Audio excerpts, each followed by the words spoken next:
Sebelum kita mulai ceritanya, klik dulu tombol subscribe dan tombol like-nya, serta tinggal komentar di bawah. Dan nyalakan lonceng notifikasinya karena kami akan upload video 2 hari sekali. Kalau sudah terima kasih, malam di Jakarta terasa lengang. Di atas cakrawala kota, Muklis Tower menjulang seperti simbol kekuasaan mutlak. Gedung pencakar langit setinggi 50 lantai itu berdiri megah dengan lampu-lampu yang menyala terang. Namun di tengah kemewahan itu, ada sesuatu yang tak terlihat oleh manusia biasa. Bayangan-bayangan samar, bergentayangan di setiap sudut gedung. Di lantai tertinggi, Hari Muklis berdiri memandang kota dari balik jendela kaca yang membentang lebar.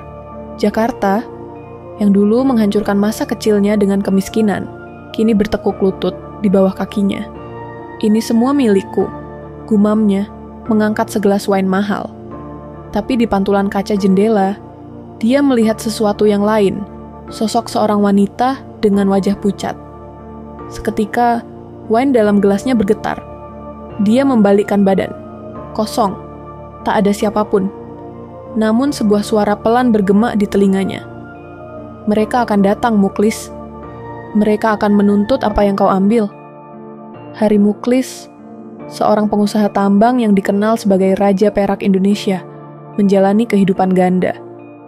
Di depan publik, dia adalah sosok dermawan yang sering mendonasikan kekayaannya untuk proyek sosial dan infrastruktur. Tapi di balik layar, kekayaannya berasal dari korupsi, eksploitasi tambang ilegal, dan pemerasan masyarakat kecil. Hari memimpin PT Sukma Permata, perusahaan tambang yang menguasai beberapa lokasi tambang perak di Indonesia. Salah satunya adalah tambang perak Sukma Permata di Desa Sukamaju, tempat yang penuh misteri dan kutukan yang tak pernah dia percayai. Di ruang kerjanya yang mewah di Muklis Tower, Hari menerima laporan dari asistennya, Rahmat. Pak, laporan keuangan bulan ini mencatat lonjakan keuntungan 15%. Namun ada masalah di Sukamaju, kata Rahmat dengan nada ragu. Hari menyipitkan matanya. Apa masalahnya? Rahmat terdiam sesaat sebelum menjawab. Ada kecelakaan. 4 pekerja tewas di terowongan utama, dan ada desas-desus dari warga bahwa tambang itu dikutuk. Hari tertawa kecil. Kutukan? Hah, cerita rakyat seperti itu masih dipercaya? Orang-orang bodoh selalu mencari alasan untuk menutupi kelemahan mereka. Namun di dalam hatinya, ada sesuatu yang mulai mengusik, kenangan masa kecilnya, tentang Nyai Sukma, seorang dukun tua di desa tempat dia dibesarkan. Kutukan itu nyata, tapi Hari menolak untuk mempercayainya. Hari berusaha melupakan cerita kutukan itu. Tapi malam harinya, saat dia beristirahat di apartemen pribadinya di lantai 48, sesuatu yang aneh terjadi. Pukul 3 dini hari, suara dentingan samar terdengar dari ruang kerjanya. Suara seperti koin yang jatuh di lantai. Hari bangun dengan malas, berjalan menuju ruang kerja. Lampu otomatis menyala. Di meja kerjanya, dia melihat sebuah koin perak tua tergeletak. Dia mengernyit. Siapa yang meletakkan ini di sini? Saat dia menyentuh koin itu, sebuah bayangan melintas di balik punggungnya.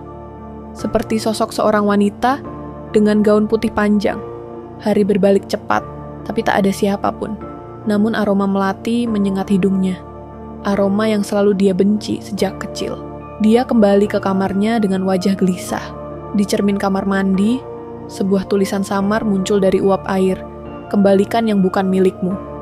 Dalam tidurnya, Hari bermimpi buruk. Dia melihat desa Sukamaju di masa kecilnya. Sebuah desa miskin, penuh debu dan kehancuran. Di tengah desa itu, berdiri Nyai Sukma, nenek tuanya yang selalu memperingatkan. Jangan serakah, Hari. Jangan ambil apa yang bukan milikmu. Setiap harta yang kau curi akan berbalik mencuri jiwamu. Tapi anak kecil yang miskin itu tak pernah peduli. Dia hanya ingin keluar dari kemiskinan, apapun caranya. Ketika terbangun, Hari melihat jam di dinding. Pukul 4 pagi, tapi di samping tempat tidurnya, dia melihat sesuatu yang membuat darahnya membeku. Koin perak tua itu kembali. Dan kali ini, ada noda darah di atasnya. Maya Kusuma, istri kedua Hari Muklis, dikenal sebagai simbol kecantikan dan kemewahan. Namun, di balik wajah cantiknya, Maya menyimpan rahasia kelam. Dia tahu lebih banyak tentang tambang Sukma Permata daripada yang seharusnya. Pada malam yang sama, ketika Hari mengalami tanda-tanda kutukan, Maya menghilang. Tidak ada saksi, tidak ada petunjuk, hanya tas tangan mahal yang tertinggal di kamar mereka. Rahmat mengetuk pintu kamar Hari dengan tergesa-gesa. "Pak, Bu Maya, hilang." Hari mengangkat alis. "Apa maksudmu hilang?" "Kami menemukannya terakhir kali di kamera keamanan di lorong menuju lift pribadi. Setelah itu, jejaknya menghilang." Hari menghela napas berat. Matanya menatap tajam ke Rahmat. "Temukan dia. Apapun yang terjadi, jangan biarkan ini bocor ke media." Hari memutuskan untuk mengunjungi desa Sukamaju, mencari penjelasan tentang kutukan dan peringatan misterius yang menghantuinya. Di sana, dia menemui Nyai Sukma, dukun tua yang dianggap penjaga kutukan tambang. Di rumah tua yang dipenuhi aroma dupa dan jimat-jimat kuno, Hari duduk di depan Nyai Sukma. Perempuan tua itu menatapnya dengan mata yang tajam, seolah menembus setiap lapisan jiwa Hari. "Aku tahu kau datang, Hari," ucap Nyai Sukma dengan suara serak. "Kutukan itu nyata. Maya telah menjadi korban pertama. Jika engkau tidak menghentikan keserakahanmu, lebih banyak nyawa akan melayang." Hari mengerutkan dahi. "Kutukan, hanya takhayul. Apa yang terjadi pada Maya?" Nyai Sukma menyeringai, menunjukkan gigi-gigi yang sudah rapuh. "Maya telah dipanggil kembali ke tambang. Arwah mereka yang kau rampas, haknya telah menjemputnya." Hari bangkit berdiri, gemetar oleh amarah dan ketakutan. "Katakan padaku apa yang harus kulakukan. Jangan sentuh harta yang dikutuk," kata Nyai Sukma. "Kembalikan apa yang telah kau curi, atau kau akan kehilangan segalanya, termasuk jiwamu sendiri." Hari teringat kembali pada awal pernikahannya dengan Maya. Mereka menikah setelah Hari berhasil membangun imperiumnya.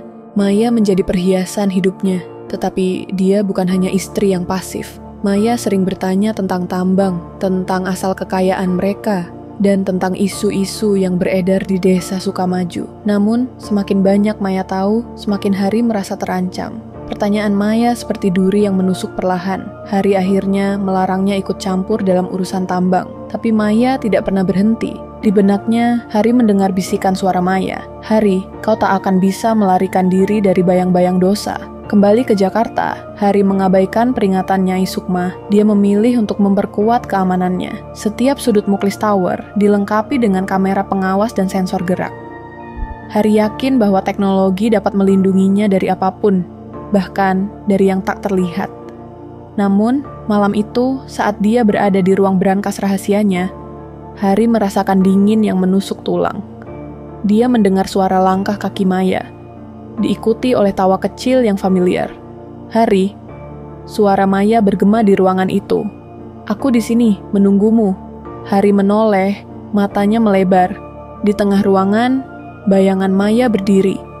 Wajahnya pucat dengan mata kosong. Sebelum dia bisa bereaksi, Maya menghilang, meninggalkan bau melati yang semakin menusuk. Hari kembali ke kamarnya dengan gemetar. Saat dia menatap cermin, pantulan Maya muncul di belakangnya, berbisik pelan, "Kau tidak bisa melarikan diri, Hari. Semua akan berakhir di sini." Hari menutup matanya, mencoba mengusir bayangan itu. Tapi di hatinya, dia tahu, ini baru permulaan dari kutukan yang tak bisa dihentikan. Di tengah kekacauan hilangnya Maya Kusuma dan teror yang mulai menghantui gedung Muklis Tower, Hari Muklis menerima pesan dari seseorang yang mengaku bisa membantunya memecahkan misteri kutukan tersebut. Pesan itu datang tanpa nama pengirim, hanya sebuah kalimat singkat. Kutukan itu nyata, tapi setiap kutukan punya jalan keluar. Dr. Sarah Wijaya Hari, yang sudah diliputi ketakutan dan paranoia, memutuskan untuk menemui pengirim pesan tersebut. Dia memanggil Rahmat untuk mengatur pertemuan di kantornya. Di dalam kantor mewahnya yang berlapis kaca, Hari menunggu dengan gelisah. Pintu terbuka, dan seorang wanita berusia sekitar 40 tahun masuk dengan langkah percaya diri. Dia mengenakan blazer hitam sederhana, rambutnya terikat rapi, dan membawa sebuah tas kerja kulit yang terlihat tua. "Dr. Sarah Wijaya?" tanya Hari. Suaranya datar. Wanita itu mengangguk. "Saya mengerti Anda sedang mengalami masalah yang tidak bisa diselesaikan dengan cara biasa? Hari menyipitkan mata. Dari mana Anda tahu tentang kutukan ini? Dokter Sarah tersenyum tipis. Karena saya sudah mempelajari kasus Anda selama bertahun-tahun. Tambang Sukma Permata bukan sekedar tambang biasa, Pak Muklis. Itu adalah makam. Dan Anda telah membangunkan arwah yang tidak seharusnya terganggu. Hari terdiam sesaat. Rahangnya mengeras. Saya tidak percaya pada takhayul. Kalau begitu, bagaimana Anda menjelaskan kematian mendadak para pekerja tambang? Bagaimana Anda menjelaskan hilangnya istri Anda secara misterius? Dokter Sarah menatapnya tajam. Dan bagaimana Anda menjelaskan suara-suara yang Anda dengar setiap malam? Hari tersentak. Apa yang Anda inginkan?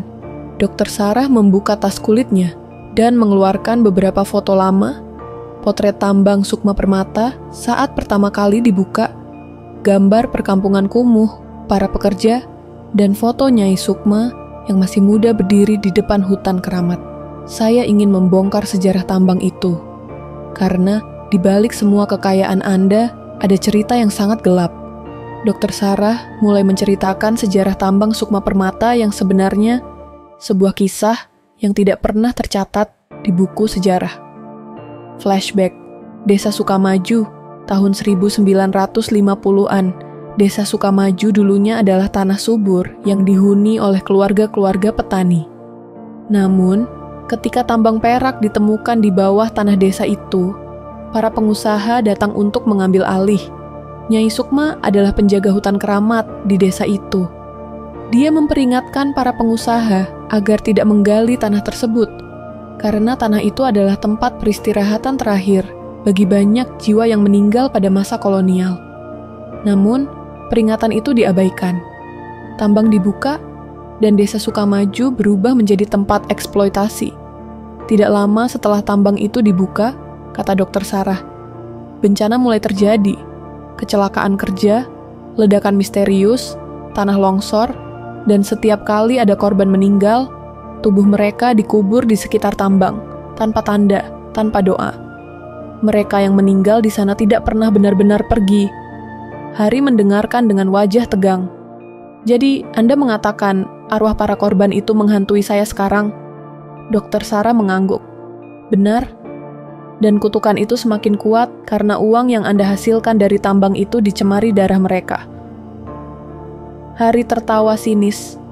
Sukma Permata hanya nama tambang. Tidak ada hubungannya dengan arwah atau kutukan. Dokter Sarah menggeleng pelan. Sukma Permata bukan sekedar nama. Itu adalah metafora. Sukma berarti jiwa, dan permata berarti kekayaan. Anda telah mengorbankan jiwa-jiwa tak berdosa demi kekayaan Anda. Hari terdiam, pikirannya kacau. Dokter Sarah menatapnya dengan serius. Maya Kusuma tahu tentang sejarah ini. Dia mencari tahu terlalu banyak, dan itulah sebabnya dia menjadi target pertama kutukan. Dokter Sarah kemudian mengungkapkan fakta mengejutkan lainnya. Nyai Sukma, penjaga hutan keramat, adalah nenek kandung Anda, Pak Muklis. Hari terperanjat. Itu tidak mungkin. Ibu Anda tidak pernah menceritakan masa lalunya kepada Anda, bukan? Karena dia ingin melindungi Anda dari kutukan ini. Tapi darah Nyai Sukma mengalir dalam tubuh Anda. Itu sebabnya arwah-arwah itu mengejar Anda. Anda adalah pewaris kutukan. Hari berdiri dengan gemetar. Matanya penuh kemarahan dan ketakutan. Apa yang harus saya lakukan untuk menghentikannya? Dokter Sarah menatapnya dengan tajam. Anda harus mengembalikan apa yang telah Anda ambil. Tapi sebelum itu, Anda harus menghadapi dosa-dosa Anda.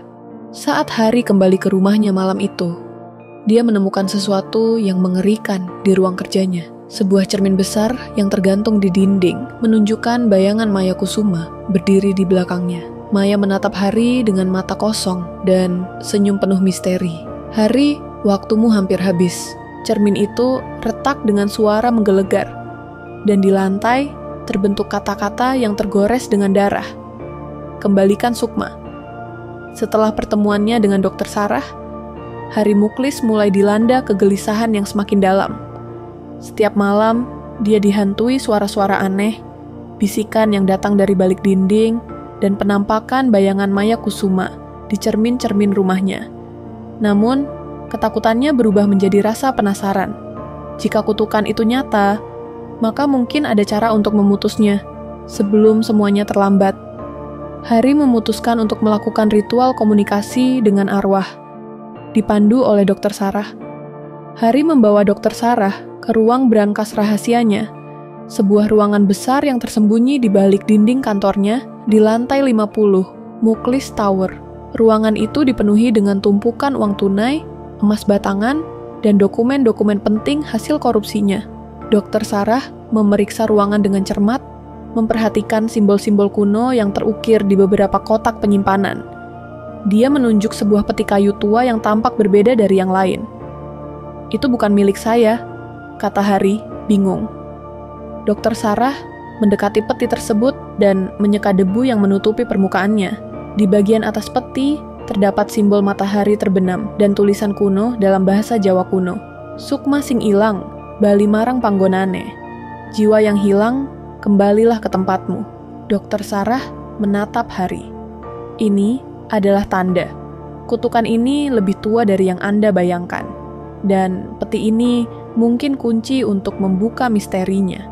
Dr. Sarah menyiapkan ritual sederhana di dalam ruang brankas.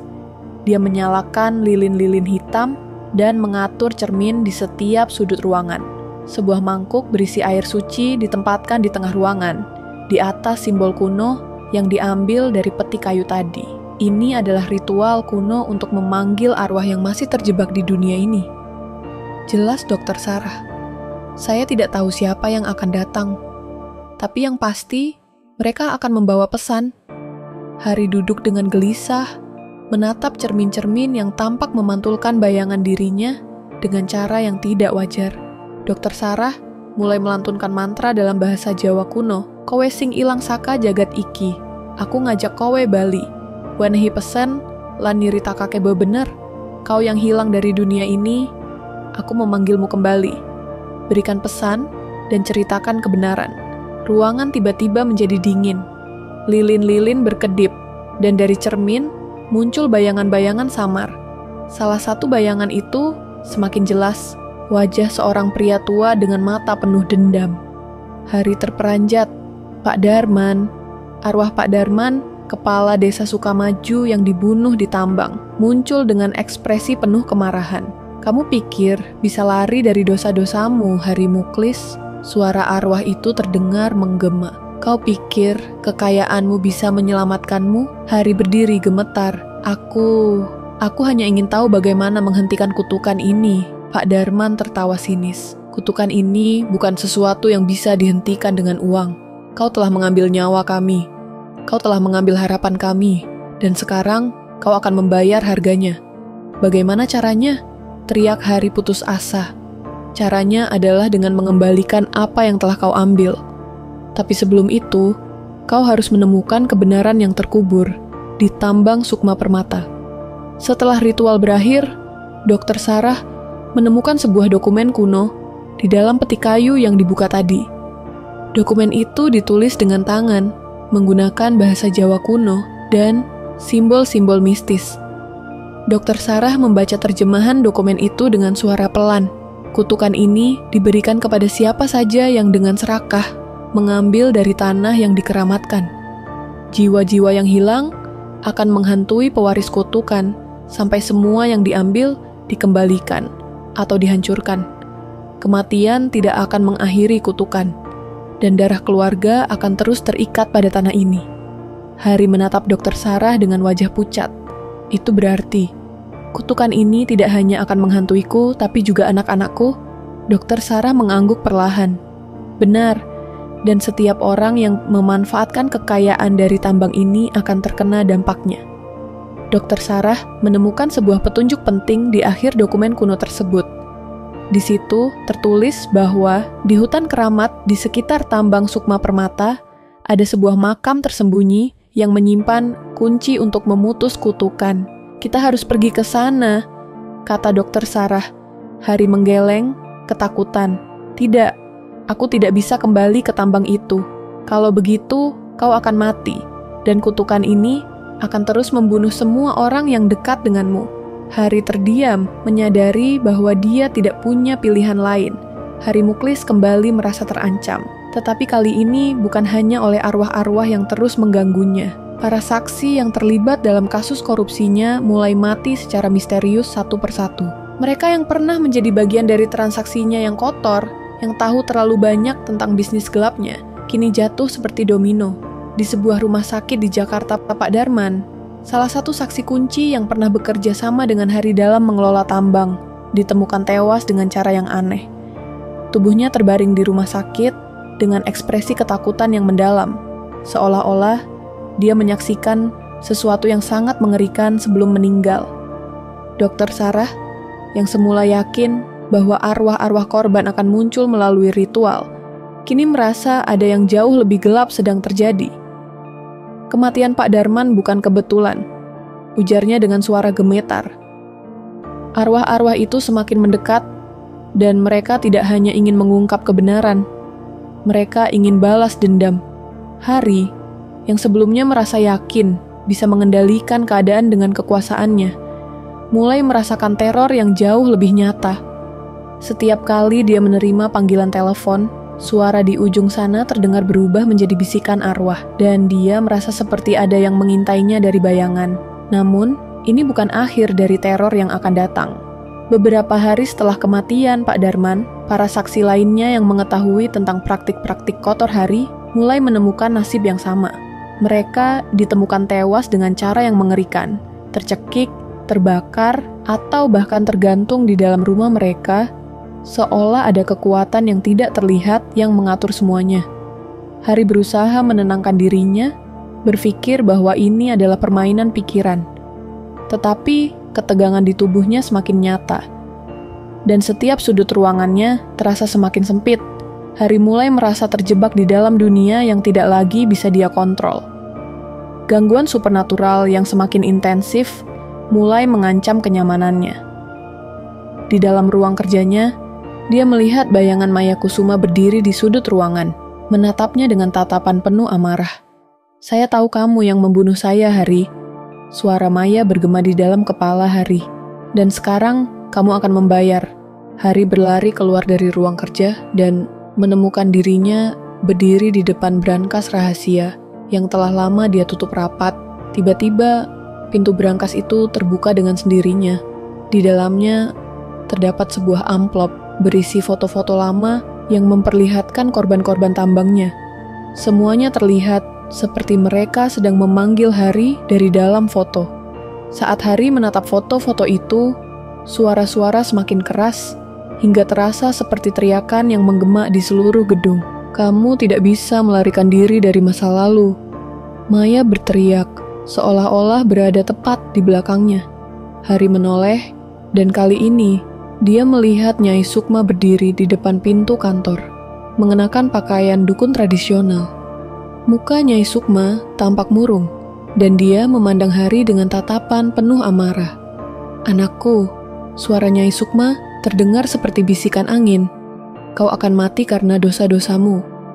Hari berlari ke lift, tetapi lift itu malah turun dengan sendirinya menuju lantai bawah yang tidak pernah dia tuju. Pintu terbuka, dan Hari menemukan dirinya berada di ruang bawah tanah yang dipenuhi simbol-simbol kuno yang berasal dari dokumen yang ditemukan oleh Dokter Sarah. Semakin dia menjauhkan dirinya dari dunia nyata, semakin dia merasa dikelilingi oleh dunia lain yang penuh dengan roh yang menuntut balas. Dokter Sarah menemukan informasi baru tentang bunker rahasia yang dibangun di atas kuburan massal korban korupsi di Sukma Permata. Rasa penasaran mendorongnya untuk mencari lebih banyak petunjuk, meskipun Hari menolaknya dengan tegas. Hari tidak ingin Dokter Sarah mengetahui lebih banyak tentang kekelamannya yang sudah tertutup rapat selama ini. Namun, Dokter Sarah yang memiliki kemampuan berkomunikasi dengan arwah akhirnya mengungkapkan kebenaran yang sangat mengejutkan. Bunker itu bukan hanya tempat penyimpanan kekayaan hasil korupsi Hari, tetapi juga merupakan pusat kekuatan magis yang mencegah kutukan itu menyebar lebih jauh. Semua korban yang tewas akibat korupsi tersebut tidak hanya meninggal dunia, tetapi arwah mereka terperangkap di bawah tanah dalam sebuah perangkap mistis yang dibangun oleh Nyai Sukma. untuk melindungi Hari, anaknya yang telah menjadi pengkhianat. Selama kutukan ini belum diputus, setiap harta yang kau kumpulkan akan menjadi bumerang yang akan menghancurkanmu, kata Dokter Sarah dengan serius.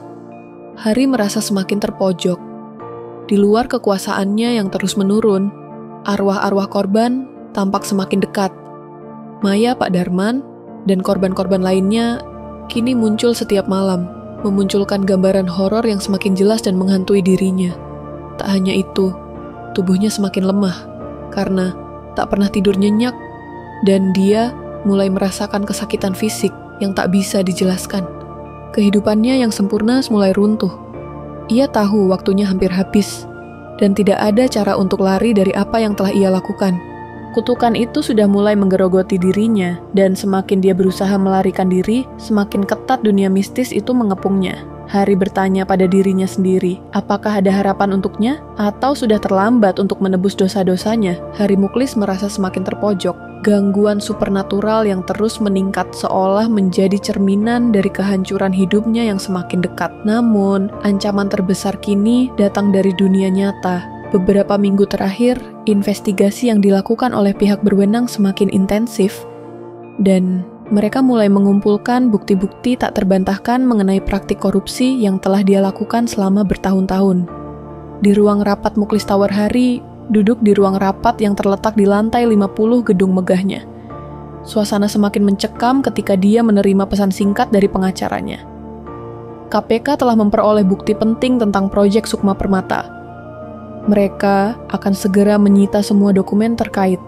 Hari terdiam, keringat dingin mulai membasahi dahinya. Selama bertahun-tahun, dia telah berhasil menyembunyikan kekayaannya yang diperoleh dari praktek korupsi melalui berbagai celah hukum. Tetapi kini, semuanya tampak berantakan. Investigasi yang sedang berlangsung semakin mengarah pada jejak-jejak kotor yang selama ini dia sembunyikan. Hari mencoba menghubungi beberapa pejabat yang selama ini menjadi mitra bisnisnya, namun tidak ada yang merespons. Kepercayaannya pada sistem yang telah lama dia kendalikan mulai luntur. Dia merasa seperti seorang raja yang kerajaan kekuasaannya sedang runtuh. Pihak KPK, Komisi Pemberantasan Korupsi, tidak tinggal diam. Mereka mulai menyelidiki aliran dana yang mengarah ke Hari Muklis dan perusahaan-perusahaan miliknya. Salah satu bukti penting yang ditemukan adalah rekaman pertemuan antara Hari dan beberapa pejabat tinggi yang membahas pembagian keuntungan dari proyek tambang Sukma Permata.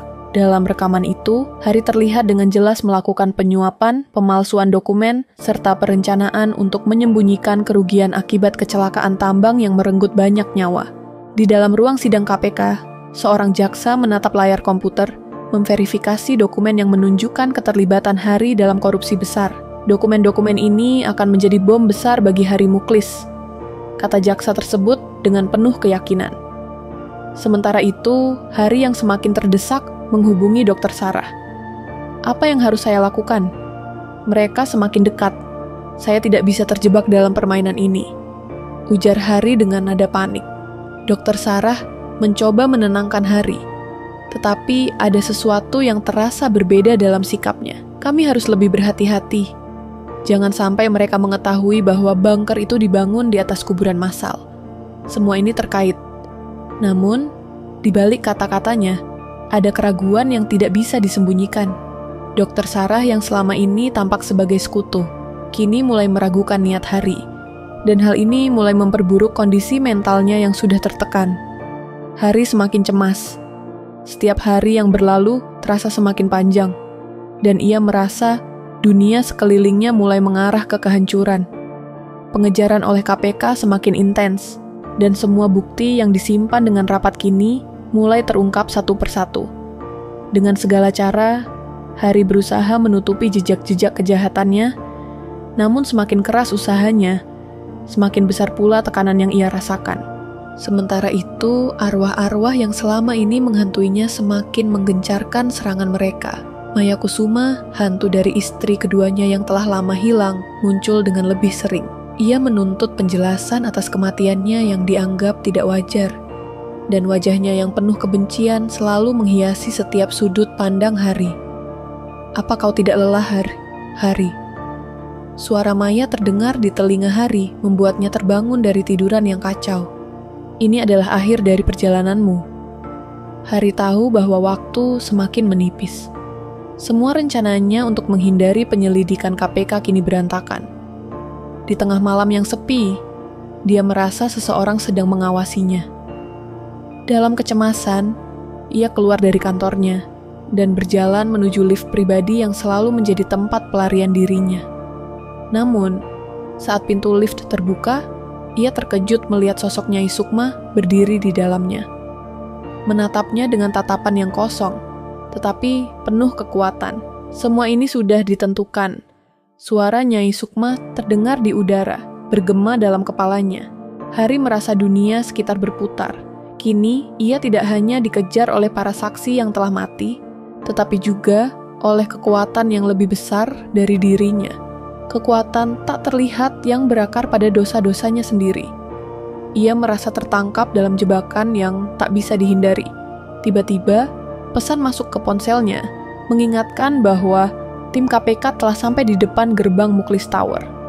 Mereka siap untuk memasuki gedung dan menyita semua bukti yang ada. Hari tahu, ini saatnya untuk memilih, bertarung dengan segala cara untuk menyelamatkan dirinya, atau menyerah pada takdir yang sudah ditentukan. Hari Muklis berdiri di depan pintu lift pribadi di lantai 50 Muklis Tower.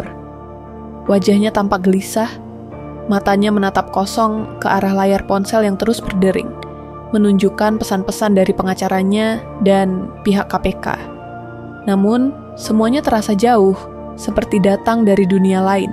Satu-satunya hal yang ada dalam pikirannya adalah pelarian. Saatnya sudah tiba, gumamnya. Sambil menekan tombol yang membuka akses ke lift pribadi yang menuju ruang bawah tanah. Hari tidak ragu lagi. Selama bertahun-tahun, bunker rahasia di pulau pribadi adalah tempat persembunyian terakhirnya, jauh dari jangkauan dunia luar. Namun, jauh di dalam hatinya, ia merasakan ketakutan yang mendalam. Sementara lift perlahan menuruni lantai, ingatan tentang semua yang telah terjadi, korupsi, pembunuhan, serta dosa-dosa yang tak terhitung jumlahnya, kembali menghantui. Apakah bunker ini akan cukup untuk melindunginya, ataukah itu justru menjadi penjara yang lebih gelap? Setibanya di ruang bunker, Hari menekan tombol akses untuk membuka pintu besar yang berat. Begitu pintu terbuka, udara dingin menyambutnya. Di dalamnya, ruang penyimpanan harta hasil korupsi, laboratorium penelitian kuno, dan fasilitas tersembunyi lainnya menunggu. Semua yang dia perlukan untuk bertahan dan untuk melanjutkan hidupnya yang penuh penipuan, kini berada di hadapannya. Namun, seiring dengan pintu yang tertutup rapat, Hari merasakan ada yang tidak beres. Suasana semakin mencekam, dan desisan angin yang datang dari ventilasi terasa semakin dingin. Di sekelilingnya hanya ada kegelapan yang menanti. Hari baru saja duduk di ruang kerjanya yang tertutup rapat di dalam bunker, mencoba menenangkan pikirannya yang kacau.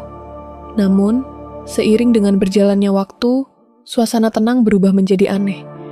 Bayangan-bayangan gelap mulai melintas di sudut-sudut ruangan, dan suara bisikan halus mulai terdengar, seolah datang dari dalam tembok. Arwah-arwah korban-korban korupsinya mulai mendekat. Mereka yang mati dalam kecelakaan tambang, yang dibuang ke kuburan massal tanpa nama, yang harta dan nyawanya telah dirampas tanpa ampun, kini mulai hadir di dalam bunker yang selama ini dianggap aman. Di dalam bunker suara langkah kaki yang berat terdengar di lorong bunker yang panjang. Hari menoleh, tetapi tidak ada siapapun di sana. Ketegangan semakin meningkat, matanya mulai berkedip-kedip, dan saat ia mengalihkan pandangannya, sebuah sosok muncul tiba-tiba. Maya Kusuma, hantu istri keduanya yang hilang secara misterius. Maya, yang kini tampak lebih menyeramkan dengan wajah pucat dan tubuh yang tampak memudar, memandangnya dengan tatapan penuh kebencian. "Apa yang kau lakukan, Hari?" Suara Maya terdengar seperti bisikan tajam, meskipun bibirnya tak bergerak. "Kau pikir lari ke sini akan menghindarkanmu dari karma? Karma akan menemukanmu dimanapun kau bersembunyi." Hari merasakan jantungnya berdegup lebih cepat. Tubuhnya menggigil. Ia tahu arwah Maya bukan satu-satunya yang akan menuntut balas. Di belakang Maya, sosok-sosok lain mulai muncul. arwah-arwah pekerja tambang yang mati secara tragis. Mereka semua menatap Hari dengan amarah yang tak terungkapkan, seolah ingin menyeretnya ke dunia lain. Salah satu arwah, Pak Darman, kepala desa yang menjadi saksi kunci dalam kasus korupsinya, tiba-tiba melangkah maju. Wajahnya tampak lebih hancur, seolah tubuhnya pernah dibakar hidup-hidup, namun matanya tetap tajam menatap Hari. Kami tidak akan membiarkanmu lari, Muklis. Semua yang kau lakukan akan terbayar. Semua. Hari mundur beberapa langkah, mencoba berlari, tetapi tempat itu seolah dipenuhi dengan bayangan gelap yang mengikuti setiap gerakannya. Pintu bunker yang sebelumnya aman kini terasa seperti perangkap. Setiap kali ia mencoba membuka pintu, kunci seolah hilang, dan suara-suara arwah semakin mendekat. Hari merasa semakin terpojok, tubuhnya lelah dan terengah-engah. Arwah-arwah yang dikejar-kejar selama bertahun-tahun kini tampak mengepungnya. Setiap sudut ruang di bunker dipenuhi dengan bayangan.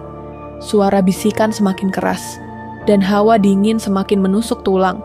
Saat ia berjalan menuju ruang penyimpanan harta korupsi, tiba-tiba ruang itu tampak berubah. Dindingnya menjadi gelap, dan barang-barang yang sebelumnya tampak seperti harta kekayaan, kini tampak seperti benda-benda mati yang mengancamnya. Hari merasakan kehadiran yang lebih besar di dalam ruang itu, sesuatu yang lebih kuat dan tak terhindarkan. Ini adalah hukuman, Hari. Suara Nyai Sukma, nenek kandungnya, terdengar di seluruh penjuru ruangan. Aku akan memastikan kau tidak akan bisa melarikan diri dari dosa-dosamu. Kemanapun kau pergi, kematian akan mengejarmu. Hari merasakan tubuhnya terhimpit, seolah seluruh bunker ini menjadi kuburan untuknya. Setiap jejak keserakahannya kini datang untuk menuntut pembalasan. Ia tahu bahwa, meskipun dia bersembunyi, tak ada tempat di dunia ini yang cukup aman untuk melarikan diri dari karma. Hari kini berada di persimpangan terakhir hidupnya, di hadapan arwah-arwah yang tak akan pernah puas sampai dia mendapatkan apa yang layak dia terima. Dalam kegelapan bunker rahasia yang seharusnya menjadi pelarian, Hari menyadari bahwa tidak ada tempat yang cukup aman dari konsekuensi tindakannya. Kini, ia harus memilih, menghadapi arwah-arwah yang menuntut balas, atau mencoba bertahan hidup meski tubuh dan jiwanya terkoyak oleh rasa bersalah. Hari Muklis berdiri di depan cermin besar di ruang bunker rahasia. Cermin itu memantulkan bayangannya yang tampak sempurna. Seorang pengusaha sukses dengan pakaian mahal dan wajah yang tampak tak tersentuh oleh waktu. Namun, di balik cermin itu, Hari merasakan sebuah kehampaan yang mengerikan. Sebuah keheningan yang menekan jantungnya. Saat ia memeriksa sekeliling ruang kerjanya yang kosong, bayangan-bayangan gelap mulai melintas lagi. Kali ini lebih jelas dan lebih nyata. Sosok-sosok itu bukan hanya arwah pekerja tambang yang mati tragis, tetapi juga sosok-sosok dari masa lalunya yang ia coba kubur. Ada wajah Nyai Sukma, neneknya yang selama ini ia abaikan.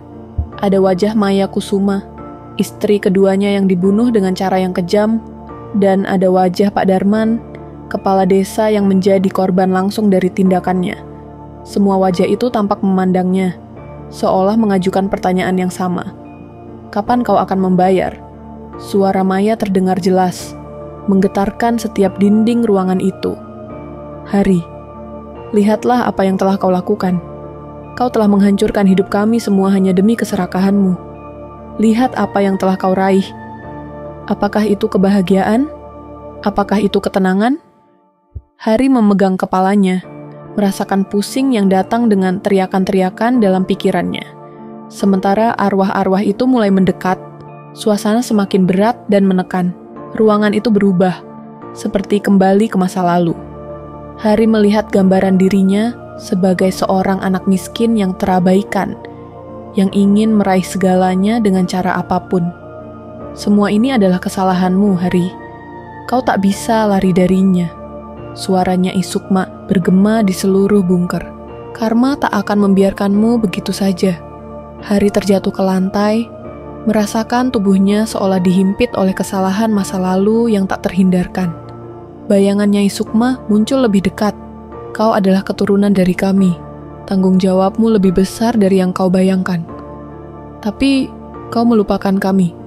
Kau melupakan siapa dirimu sebenarnya. Hari menatapnya dengan mata penuh ketakutan. Aku hanya ingin keluar dari sini. Aku hanya ingin bertahan hidup, teriaknya. Namun, wajah Nyai Sukma tidak menunjukkan belas kasihan. Tidak ada tempat untuk lari, Hari. Bahkan, bunker ini adalah kutukan untukmu. Di saat Hari berada di ambang keputusasaan, pintu bunker terbuka tiba-tiba.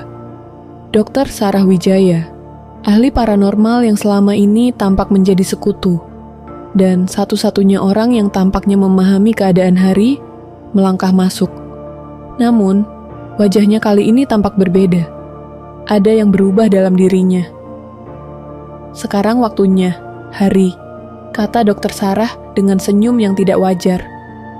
Senyum itu bukanlah senyum penuh kasih atau pengertian, melainkan senyum penuh perhitungan. Hari menatapnya dengan kebingungan. Apa maksudmu? Tanya Hari. Suaranya bergetar. Dr. Sarah mendekat, langkahnya tenang namun pasti. Aku bukan siapa yang kau kira. Aku bukan medium yang ingin membantumu. Semua ini adalah bagian dari rencanaku. Hari terkejut. Apa maksudmu? Semuanya sudah direncanakan sejak awal, Hari. Aku bekerja untuk mereka yang ingin menuntutmu. Arwah-arwah yang mengelilingimu, mereka adalah bagian dari kutukan yang aku bawa ke dalam hidupmu. Aku adalah jembatan mereka untuk mendapatkan balasannya. Dan kau akan menjadi bagian dari kutukan itu selamanya. Kata-kata itu menghantam Hari seperti petir. Dr. Sarah bukanlah seorang penyelidik yang mencoba menyelamatkannya, tetapi seorang pengkhianat yang bekerja sama dengan entitas yang ingin menghancurkannya. Segala hal yang ia percayai tentang Dr. Sarah, bahwa dia adalah satu-satunya orang yang bisa memberinya bantuan, ternyata hanyalah tipuan. Jadi, kau memang tahu tentang kutukan ini. Kau tahu apa yang sedang terjadi padaku? Tanya Hari dengan marah. Dr. Sarah tersenyum licik. Aku tahu lebih banyak daripada yang kau kira.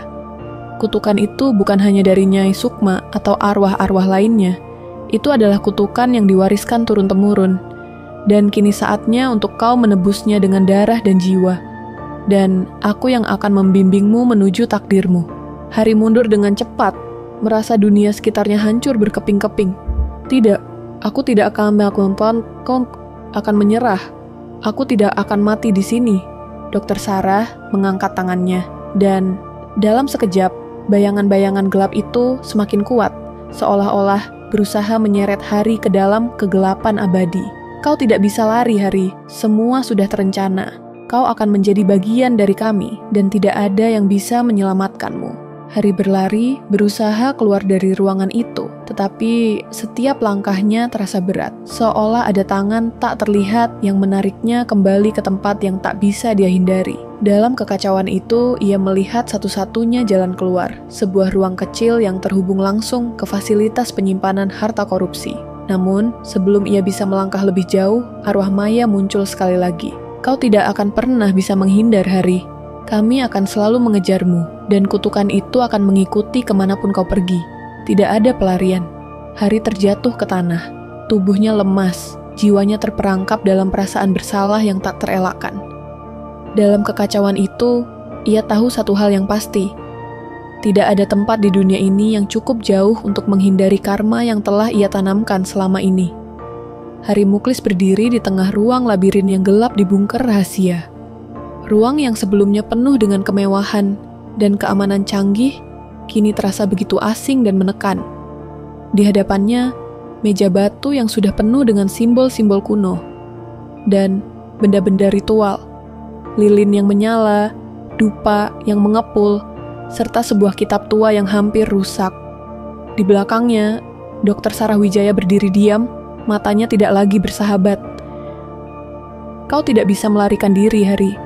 Semuanya sudah terlalu jauh. Hari ini, kutukan itu akan kembali kepada asalnya, kata Dr. Sarah dengan suara yang dipenuhi kepercayaan diri. Hari mendekati meja batu itu, terperangkap dalam kebingungannya. Setiap gerakan terasa berat, seperti ada kekuatan tak terlihat yang menghalangi langkahnya. Apa yang kau bicarakan? Tanya Hari dengan cemas, berusaha mengatur napas. Dr. Sarah melangkah maju, menggenggam tangan Hari dengan penuh kuasa. Kau yang memulai semuanya. Kau yang membawa kutukan ini kepada keluargamu, kepada orang-orang yang kau sakiti. Dan sekarang, saatnya kutukan itu kembali padamu. Aku hanya memfasilitasi Hari. Hari merasakan tubuhnya bergetar saat sebuah suara yang tak terduga terdengar dari dalam ruang itu. Suara rendah, seperti bisikan arwah yang mengalun lembut, semakin lama semakin keras. Aku datang untuk menuntut balas. Semua benda di ruangan itu mulai bergetar. Lilin-lilin yang menyala, yang seharusnya tenang, mendecit seolah berusaha melawan kekuatan yang semakin kuat. Hari menoleh ke belakang, wajahnya terbelalak saat ia melihat sebuah bayangan yang perlahan semakin nyata. Itu adalah Maya. Sosoknya muncul perlahan, wajah cantik yang dulu ia cintai, kini tampak hancur dan murung, diwarnai dengan rasa sakit dan dendam yang mendalam. Tak ada tempat untuk melarikan diri, Hari. Suara Maya terdengar seperti teriakan dalam telinga Hari. Wajahnya kini berubah menjadi lebih menyeramkan, tanpa senyum, penuh dengan amarah yang menggelegak. Kau mengkhianatiku, kau membunuhku. Aku akan membawamu ke tempat yang lebih gelap dari yang kau bayangkan. Hari mundur, keringat dingin mengucur di dahinya. Maya, tidak. Aku tidak tahu apa yang terjadi. Aku tidak tahu bahwa itu akan berakhir seperti ini. Teriak Hari panik. Dokter Sarah melangkah ke depan, membuka kitab kuno di tangannya. Ritual ini hanya bisa selesai dengan pengorbanan. Hari, kau akan membayar harga atas semua dosa yang telah kau lakukan. Semua yang kau sembunyikan, semua yang kau korupsi, itu akan kembali padamu dalam bentuk yang tak bisa kau bayangkan. Dengan cepat, Dokter Sarah meletakkan tangannya di atas meja batu. Seketika, udara di sekitar ruangan terasa semakin berat, seperti ada beban tak kasat mata yang mencekik seluruh ruang. Hari terhuyung-huyung, merasa terhimpit oleh kekuatan yang berasal dari semua kutukan itu. Apa yang harus aku lakukan? Tanya Hari. Suaranya hampir tak terdengar. Dokter Sarah menjawab dengan penuh keyakinan. Kau harus mengembalikan semua yang telah kau ambil. Itu satu-satunya cara untuk menghentikan semua ini. Berikan segalanya, uangmu, kekuasaanmu, semuanya akan kembali kepada mereka yang pernah kau sakiti. Suasana semakin mencekam ketika arwah Maya semakin mendekat. Wajahnya yang dulunya penuh kecantikan kini dipenuhi dengan luka dan darah, mencerminkan penderitaan yang tak terbayangkan. Arwah Maya menatap Hari dengan penuh kebencian. Kau pikir kau bisa kabur dari ini? Kau pikir uang dan kekuasaan bisa melindungimu? Hari terdiam, merasakan seluruh tubuhnya dipenuhi rasa takut yang luar biasa. Namun, dalam kegelapan itu, ia merasakan sesuatu yang tidak bisa ia jelaskan. Sebuah kebingungan antara penyesalan dan amarah. Kau memintaku untuk mengembalikan semuanya, Maya? Hari berteriak, kini merasa seolah terpojok. Tapi aku tidak bisa. Semua ini sudah terjadi. Aku sudah terjebak dalamnya, dan aku tidak bisa keluar. Maya tersenyum sinis. Sebuah senyum yang menyiratkan kehancuran. Tentu saja kau bisa, Hari. Semua yang kau butuhkan adalah menghadapi dirimu sendiri, menghadapi dosa-dosamu yang telah menghancurkan hidupku, menghadapi keputusasaan yang kau tanamkan dalam hidupku. Lihatlah sekitarmu, lihatlah wajah-wajah yang kau abaikan. Semua ini adalah hasil dari perbuatanmu. Maya kemudian melayang di udara, suara-suara yang berbisik semakin keras. Korupsi yang kau lakukan, pembunuhan yang kau sembunyikan, dan penipuan yang kau lakukan di tambang itu. Semua harus kembali ke tempatnya. Kau harus menyerahkan semuanya, Hari. Hari merasakan jiwanya terkoyak. Ia melihat bayangan-bayangan yang tak terhitung jumlahnya. Arwah pekerja yang mati di tambang, kepala desa Pak Darman, bahkan wajah Nyai Sukma yang penuh rasa sakit. Semuanya mengelilinginya, menuntut balas. Dengan tubuh yang gemetar, Hari akhirnya menyadari satu hal yang tidak bisa ia hindari lagi. Konsekuensi dari perbuatannya. Aku akan melakukannya, bisiknya dengan suara patah. Dokter Sarah tersenyum dengan dingin, meletakkan tangannya di atas kitab itu sekali lagi. Jika kau benar-benar ingin menebus dosa-dosamu, Hari, maka ini adalah saatnya. Berikan semuanya. Hari menatap sekelilingnya, melihat semua harta yang ia kumpulkan selama ini.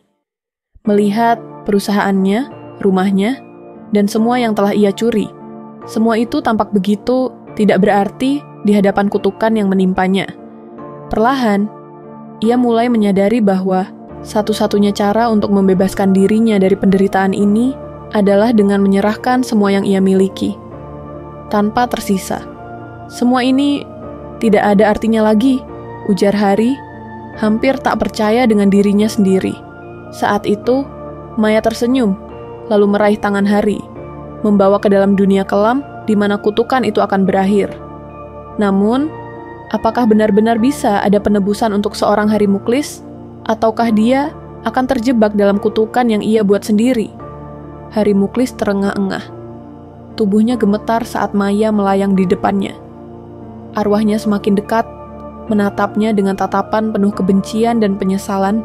Udara di sekitar mereka semakin tebal, penuh dengan energi jahat yang mengisi setiap sudut ruangan bungker rahasia ini. Hari merasakan tubuhnya yang sebelumnya sekuat baja kini terasa rapuh, seperti tulang yang akan pecah. Maya, yang kini tampak lebih menyeramkan daripada sebelumnya, mengangkat tangannya dengan perlahan. Suara lirihnya bergema di telinga Hari, seolah berbisik langsung ke dalam jiwa. Kau membunuhku, Hari. Kau yang mengirimku ke dalam kegelapan ini. Dan sekarang, aku akan menarikmu bersamaku. Hari mundur, matanya terbuka lebar, mencari-cari jalan keluar. Namun, semua pintu seolah tertutup rapat. Dia tidak bisa melarikan diri. Kenapa kamu tidak bisa mengingat, Hari? Maya bertanya dengan suara penuh amarah. Kau selalu menginginkan lebih, tetapi itu datang dengan harga yang harus kau bayar. Ingatlah apa yang terjadi di tambang Sukma Permata. Ingatlah malam itu. Hari memegangi kepalanya, rasa sakit mendalam menyusup ke dalam otaknya. Semakin keras Maya berbicara, semakin ia merasa seperti terhimpit dalam kegelapan. Apa yang terjadi malam itu? Suara Hari tercekat, hampir tak mampu mengucapkan kata-kata. Tiba-tiba, gambar-gambar yang kabur mulai muncul di pikiran Hari. Gambar-gambar yang telah lama ia coba lupakan. Saat-saat gelap itu kembali hadir di depan matanya, seperti bayangan yang telah mengikutinya sepanjang waktu. Ia ingat betul bagaimana malam itu ia berada di tambang. Pekerja yang tak pernah diberi gaji mereka, protes yang berujung pada penganiayaan, dan kematian yang terjadi dalam keheningan malam.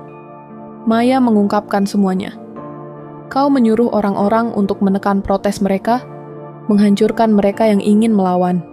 Mereka yang tertangkap, kau serahkan pada para petinggi yang ingin menutup-nutupi kejahatan ini. Dan aku yang berani mencoba melawan.